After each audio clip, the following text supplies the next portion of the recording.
안녕하세요. 12월 19일 토요일 아침 건강한 5분 시간입니다. 오늘은 역대하 35장 20절부터 27절까지 말씀을 함께 묵상합니다.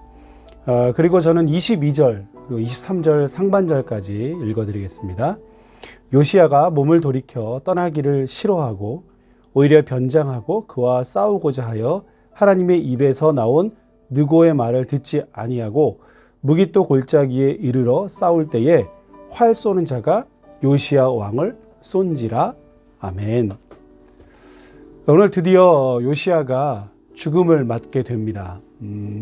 성전을 수리하고 율법책을 발견하고 유월절과 무교절 명절을 그 어느 때보다 성대하게 지켜서 온 이스라엘이 진정으로 이 하나님 앞에 회개하고 돌아오는 데에 지대한 역할을 했습니다. 요시야의 일들을 이렇게 길게 기록하는 이유가 틀림없이 있었겠죠.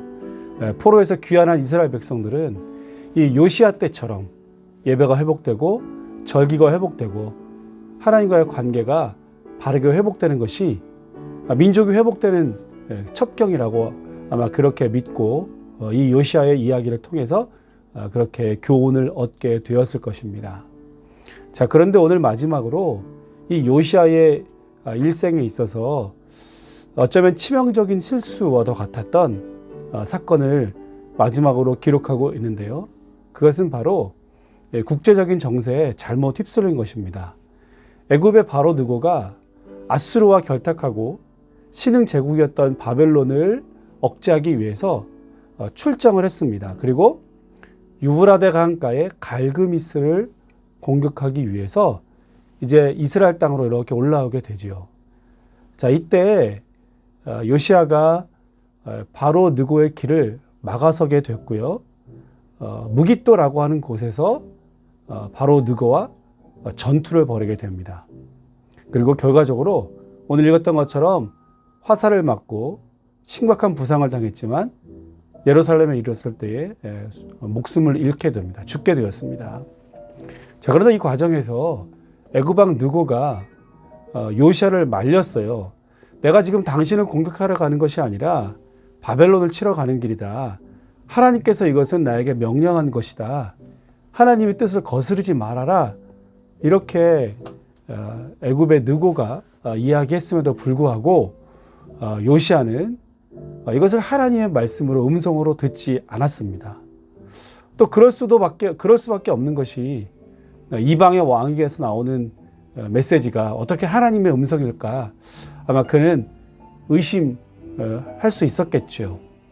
자, 그렇지만 이것보다 더 심각한 죄는 실수는 그가 단 한 번도 이 전투에 나갈 때 하나님께 묻지 않았다라는 것입니다. 애굽의 바로 느고를 통하여서 이것이 하나님의 뜻이다라고 하는 것을 들었다면 그도 이것이 정말 하나님의 뜻입니까? 라고 적어도 한 번쯤은 하나님께 물어야 했었습니다. 한 번도 그러나 묻지 않고 자기의 판단대로 나갔고요. 또 어쩌면 이제 이스라엘이 온전히 회복되면서 국력이 하나로 뭉쳐지면서 어쩌면 자신감도 생겼을지도 모르겠습니다. 교만이죠. 충분히 내가 그래서 이 백성들의 힘을 얻고 애굽의 느고와 싸워서 이길 수 있다. 우리를 위협하는 애굽을 물리칠 수 있다. 이렇게 아마 그가 생각했던 모양입니다. 자, 그러나 제 아무리 요시야라도 이렇게 하나님 앞에 그가 어떤 엄청난 업적을 이루었다 할지라도 하나님의 말씀에 불순종하면 징계받을 수밖에 없다라고 하는 것을 오늘 말씀은 우리에게 보여주고 있습니다.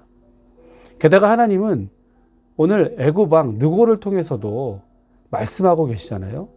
그래서 늘 우리가 하나님은 어떤 수단과 방법을 통해서라도 우리를 깨닫게 하시려고 말씀하십니다.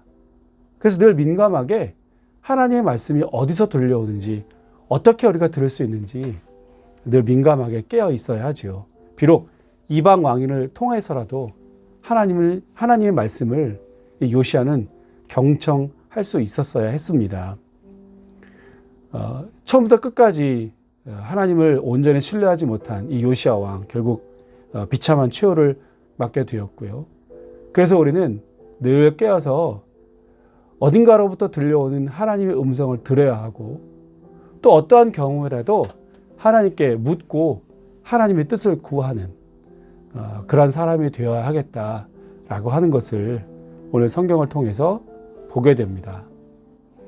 그 어느 때보다 혼란스럽고 어려운 시기를 살아가고 있는데요. 하나님이 과연 나에게 무슨 말씀을 하시는 것인지, 오늘 우리에게 무엇을 요청하고 계시는지, 무엇을 말씀하시는지 늘 깨어서 민감하게 그 하나님의 부름 앞에 응답하시는 저와 여러분 모두가 되시기를 주의 이름으로 축복합니다.